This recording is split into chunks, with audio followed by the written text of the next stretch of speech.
जल्दी सबको मेरे सामने लाओ, वरना सबको मार डालूंगा। एक एक का मौत के घाट उतारना। क्या वो परशुराम को भूल गए हैं जो इस तरह से भूलते हैं? चाहे सभा में को हम उसका मजा चखा देंगे, नहीं तो भूल बुलावे में सारे राजे मारे जाएंगे।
कसूर हुआ है और मेरे ही हाथों ये बेजेदा धनुष चकनाचूर हुआ है। तुम्हें मौत की परवाह नहीं थी या जिंदगी की चाह नहीं थी?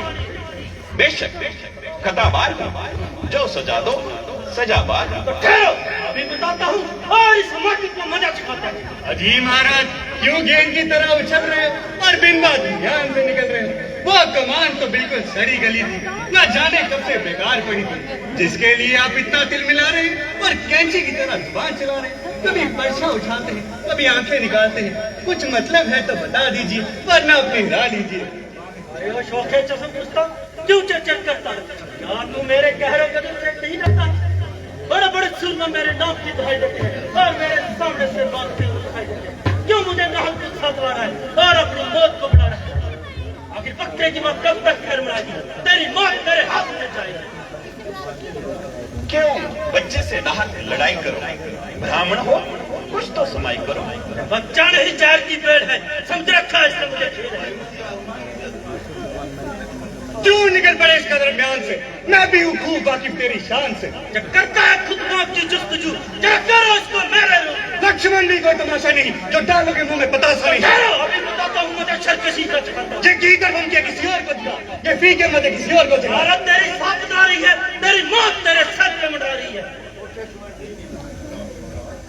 महाराज लक्ष्मण तो नादान है और तुझे भी मुफ्त में हुआ खपकान है।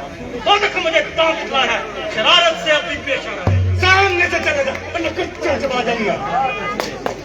इसी का नाम मैं भी है तो मुझे काटो मत मारा रहा और मेरी नकलें ताकि मुझे चढ़ाना। तुम अपनी आंखें बंद कर लो, मैं तुम्हें खुद ही नजर नहीं आऊंगा। मुझे दिखाई देता है, बुराई इसी में है कि तेरी बात भी मुझे सुनाई ना दे।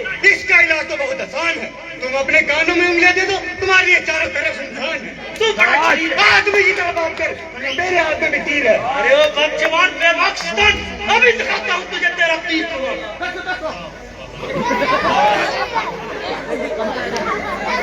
इसकी बातों पे मत जाइए, जरा अपने गुस्से को जब्त में लाइए। बस भाई साहब बस, अब बर्दाश्त की हद हो चुकी है। लक्ष्मण के कान ऐसी बातें सुनने के आदि नहीं है। आपने ना हक महाराज महाराज कहकर इनका दिमाग आसमान पे चढ़ा दिया। अब मुझको ही तलवार संभालनी पड़ेगी और इनकी ये हवा इनके दिमाग से निकालनी पड़ेगी। आप खुशी से अपने शस्त्र संभालिए और दिल के रमान निकालिए। अरे कमबख्त, तेरे सर पर क्या हवा समाई है जब तुझे मेरे सामने लाई है? क्योंकि इसमें तेरा कोई कसूर नहीं है, इसलिए तेरी जान लेना मंजूर नहीं है। परंतु जिसने मेरे गुरु का धनुष तोड़ा है, उसको इसी धनुष की तरह बीच में से तोड़ूंगा। ये गीदड़ बन के किसी और को दिखा और किसी बुच्चिल के सामने अपनी शेखी जिता। लक्ष्मण के सामने तुम्हारी शेखी नहीं चलेगी और इस पानी में दाल तुम्हारी हरगिज नहीं गलेगी। वास्तव में आज तक तुम्हारे किससे वास्ता ही नहीं पड़ा और कोई बुजदिल होगा जो तुम्हारे सामने नहीं खड़ा। इसलिए तुम्हारा हौसला इस कदर बढ़ गया और ये मामूली सा दिमाग आसमान पे चढ़ गया। अच्छा, कोई मजाक नहीं, आपको आपकी ताकत आजमाने का मौका मिल जाएगा और मेरा भी मुद्दत का अरमान निकल जाएगा। परंतु पहले वार करने से लक्ष्मण लाचार है, क्योंकि तू हमारे गुरु विश्वामित्र का रिश्तेदार है। अरे दो मूर्ख, शरारत की मूर्ख, अब तू इतनी जबान चलाने लगा कि मेरी इज्जत भी खाक में बनाने लगा और मुझे तू कहकर बुलाने लगा। ये वही बात हो गई जब रंज की गुफ्तगू होने लगी, बाप से तुम और तुमसे तू होने लगी। खबरदार, होशियार, ने के लिए तैयार हो जा। अगर एक ही बार में तेरी हत्या का कौन बना तो मेरा नाम भी परशुराम नहीं। जब आपको इसके कसूरवार होने पर खुद ही इनकार है, तो फिर आपके इससे फिजूल तकरार है। मेरा क्या अख्तियार है कि खुद मौत कर करूंगा।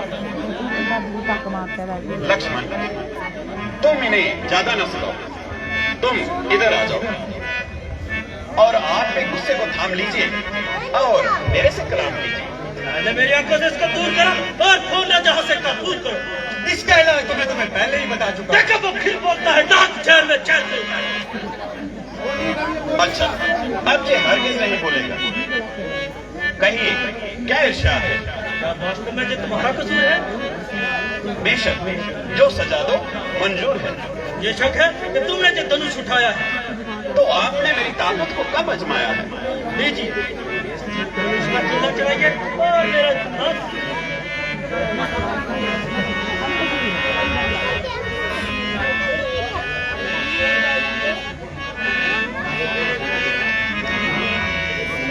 लीजिए महाराज, चिल्ला चढ़ गया।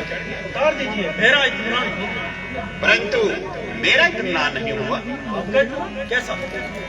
मेरा इत्मीनान ऐसा कि जब तीर मेरी कमान पर चढ़ जाता है तो बिना किसी की जान लिए वापस नहीं आता। तो ये किसकी जान लेगा? तुम्हारी और किसकी? नहीं प्रभु, नहीं, ऐसा मत करना, मैं मर जाऊंगा। ये तीर तो आपको सहन करना ही पड़ेगा, परंतु घबराइए नहीं, दूसरा मैं हरगिज नहीं चलाऊंगा। दूसरे की नौबत ही कहाँ आएगी? तो क्या एक ही तीर से जान निकल जाएगी? जान लेने की खूब कही, आधी जान तो आपने पहले निकाल दी। बस मिसर जी, हो चुका। जरा पैसा तो उठाइए और अपनी वीरता का जोर तो जोड़ाइए। लक्ष्मण जी, मुझे किसी तरह से माफी दिलाइए और मेरी जान बचाइए। तुम तो इतना उछलते थे। मूर्ख बस ऐसे अल्फाज मेरी जुबान से निकलते। मुझे क्या कहता है? मैं तो तुम्हारी नजरों से काफी दूर हूँ और किसी तरह की सिफारिश करने से मजबूर हूँ। मैं आपका भिखारी हूँ, मुझे जीवन दान कीजिए और मुझ पर इतना एहसान कीजिए। मैं आपको इस शर्त पर छोड़ता हूँ कि आइंदा शस्त्र नहीं उठाना और किसी क्षत्रिय के मुकाबले में नहीं आना। मैं आपकी आज्ञा स्वीकार करता हूँ और प्रण करता हूँ कि आज के बाद विंध्याचल पर्वत पर जाके बाकी का जीवन ईश्वर की भक्ति में रखूंगा। अच्छा, जाइए कृपया नादान। सुखी रहो जब जी, भोजन करके जाना।